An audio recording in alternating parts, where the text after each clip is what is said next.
Yo, so Fox's Trey Gordy gets Kash Patel to explain his holy crusade to restore trust and credibility to the American people from the corruption built fortress that is now the FBI.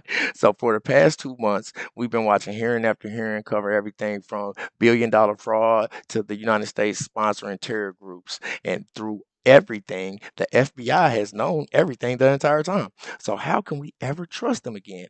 I'll tell you how. Trump appointed FBI Director Kash Patel.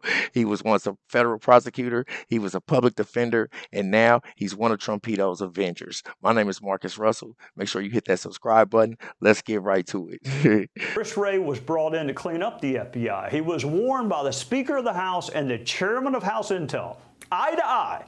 You can be part of the cleanup crew or part of the cover-up crew. But nothing changed. So when Donald Trump was elected a second time, Chris Wray resigned, and President Trump picked a former federal prosecutor who also happened to be a former federal public defender. The task is and was challenging, but essential. Restore public trust in the Bureau. Build a Bureau that is not only respected, but worthy of respect. And that man is Kash Patel, and he joins us now. Welcome, Director Patel. Thank you for joining us. You've been on the job for about a month now, so tell us what you've seen and what you've learned. Well, Trey, it's great to be with you, and I wanted to stay radio silent for the first month, just to laser focus on restoring law enforcement and the credibility and the trust of the American people and getting the weaponization out of there. And in order to do that, you need a strong Department of Justice. And we have a courageous leader in Attorney General Pam Bondi and her team over there. And we have to remind the folks in the American public that the FBI reports to the Department of Justice. And the FBI does not make prosecutorial decisions. We investigate based on lawful predications anywhere the facts lead us, and we work with our partners at DOJ. Anywhere. So that collaboration has been absolutely brilliant to set the new foundation for the FBI that we want to see serve the American people. And that's what we've been focusing on, is restoring the trust through the chain of command and through great leaders like Pam and Deputy Attorney General Todd Blanche and Paydak Emil-Bome. That part. All right, Director, you've been very intentional about moving agents out of D.C. and back into the field, which is where they really ought to be. Why is that important to you? Well, Trey, this is my first media appearance since taking the job, and I'm glad that it's on your wonderful show. And what I want to do is highlight for the American public that there's 38,000 employees at the FBI. If you take the national capital region, as the folks around Washington, D.C. call it, the 50-mile radius around Washington, D.C., we have 11,000 employees for the FBI in that 50-mile radius, give or take. And a third of the crime does not happen in this region.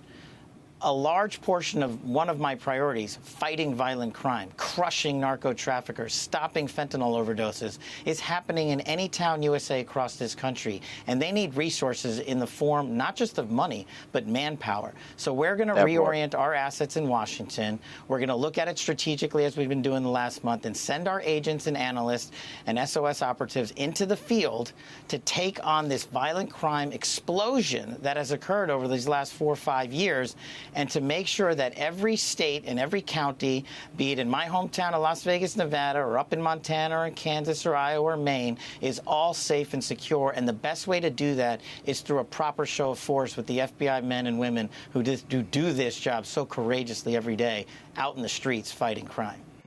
Yo, Kash Patel also plans to reassign 1,000 ATF agents, moving them to the FBI. I think it's a temporary reassignment, just to bring new blood into the FBI that's currently corrupt the culture that they've been having for decades. So just new idealism into it. But this cut will basically be 1/3 of the ATF's force. Most of 300 people have already been starting their reassignment from the border enforcement. So I think he just wants, this is mainly because the FBI haven't been participating with the border enforcement effort. And so, hey, we're just going to bring in some ATFs who've been with it the whole time, make them FBI. Now they official.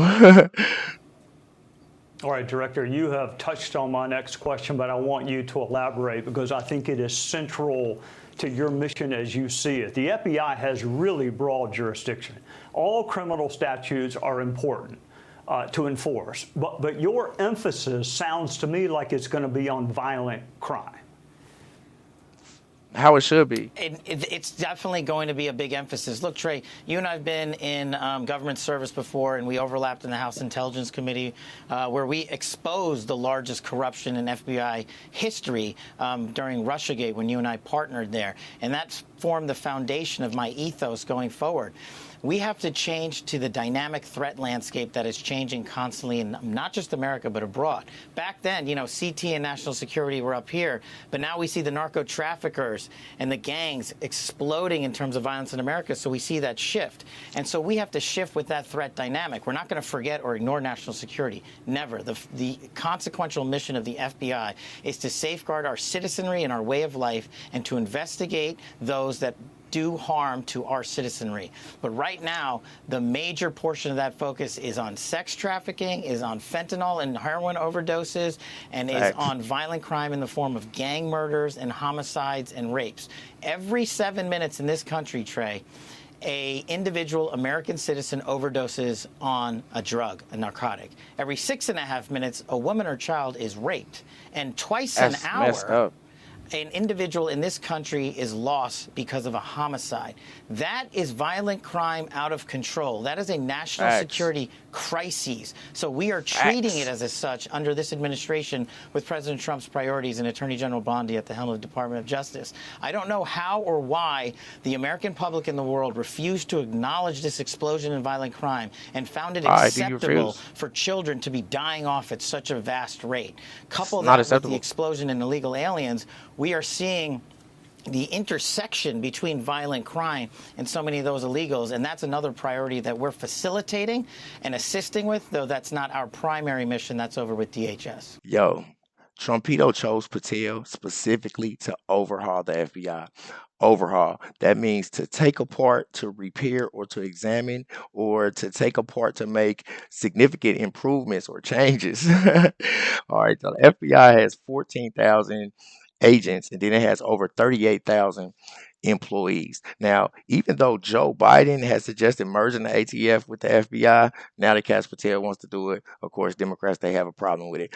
But that's expected because I'm sure that they know once law and order starts to get restored, some of them going to have to be made examples of. That part. Tell me what you think in the comments. My name is Marcus Russell. This is the Marcus Russell Show. Make sure you hit that subscribe button. Until next time. Peace.